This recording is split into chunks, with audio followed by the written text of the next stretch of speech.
Hello, my name is Philip Totaro. I'm the founder and CEO of market research firm IntelStor. Welcome to your weekly dose of truth to power.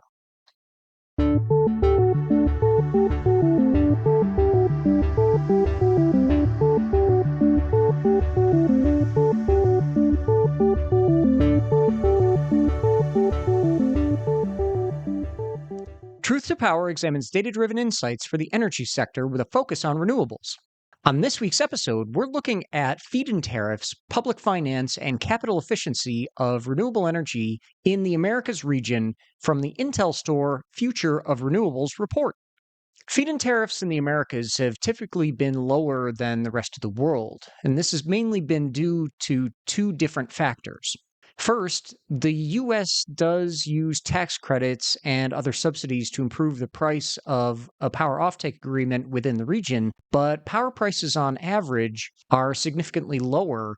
So the overall feed-in tariff, which combines the subsidy and the power purchase contract price, can be necessarily lower than it would be in Europe or Asia Pacific.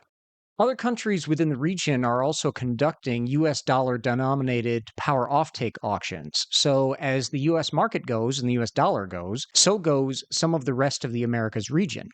The Americas also sees lower than average feed in tariff values because of the available renewable energy resource as well as maintenance practices, which can allow the technology to achieve a higher than average capacity factor in the Americas region versus other regions of the world. That translates into a feed in tariff which corresponds to that net capacity factor. Specifically, a high feed in tariff price makes up for a low capacity factor and vice versa. Much like the rest of the world, hydropower has dominated the amount of public finance that has been provided to renewable energy. That funding tapered off by 2014 in lieu of support for onshore wind, as well as more recently, solid biofuels. The annual dispersal of public funds is lower than other global regions since 2018, at between $3.2 billion and $5.3 billion a year. In the most recently reported year, solid biofuels led with 49.7% of the $3.8 billion allocation, with hydropower seeing 36.2%. Onshore wind made up 6.9%, and solar PV at 5%, making up kind of the bulk of the rest. This is following a theme that we're going to get to when we talk about solid biofuels, where they've been seeing a significant uptick in public finance allocation in the past 5 to 7 years.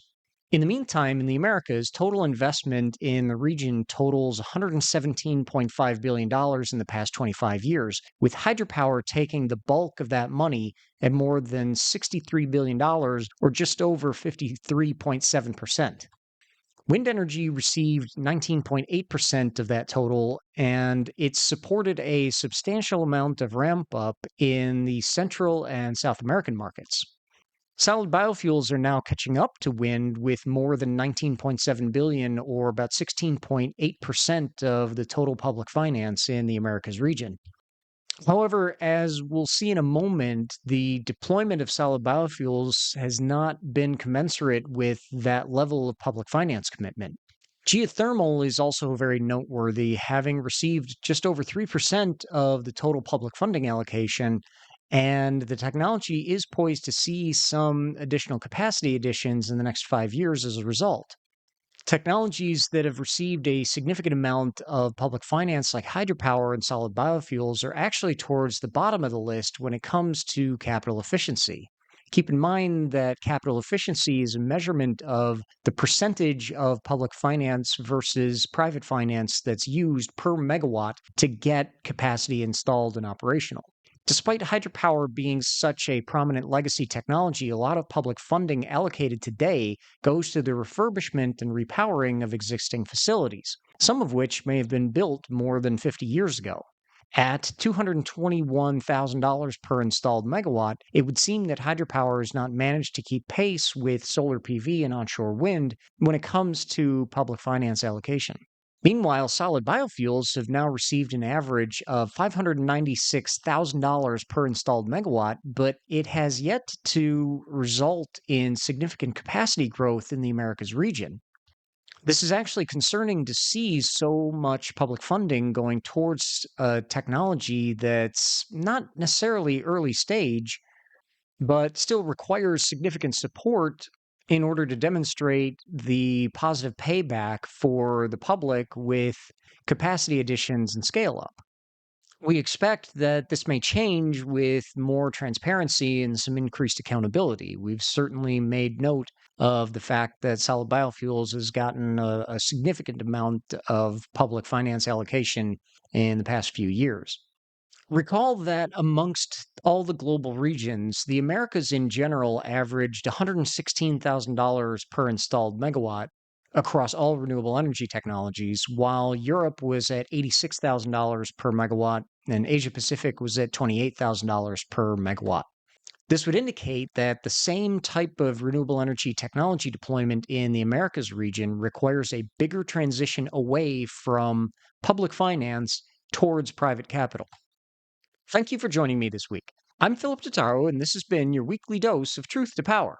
We'll have more to come from this IntelStor exclusive report, The Future of Renewables, next time on Truth to Power, including a look at the generation and market share for renewable energy in the Asia Pacific region.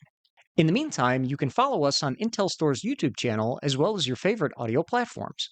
And visit www.intelstor.com to join more than 250,000 subscribers to our renewable energy data solutions. We're adding subscribers faster than ever, so don't miss out. Register today. A full analysis of the global renewable energy market is available to online subscribers of this new exclusive IntelStor report, The Future of Renewables. And tickets are on sale now for the next Wind Summit event in Houston, Texas on the 3rd and 4th of November 2026. Visit www.windsummit.org and join hundreds of your industry colleagues to discuss all the latest trends in O&M. We've got speakers and panelists lined up from companies like NextEra, EDPR, EDF, Pattern Energy, ExxonMobil, WEG, and more. So don't miss out. Register today. We hope to see you there.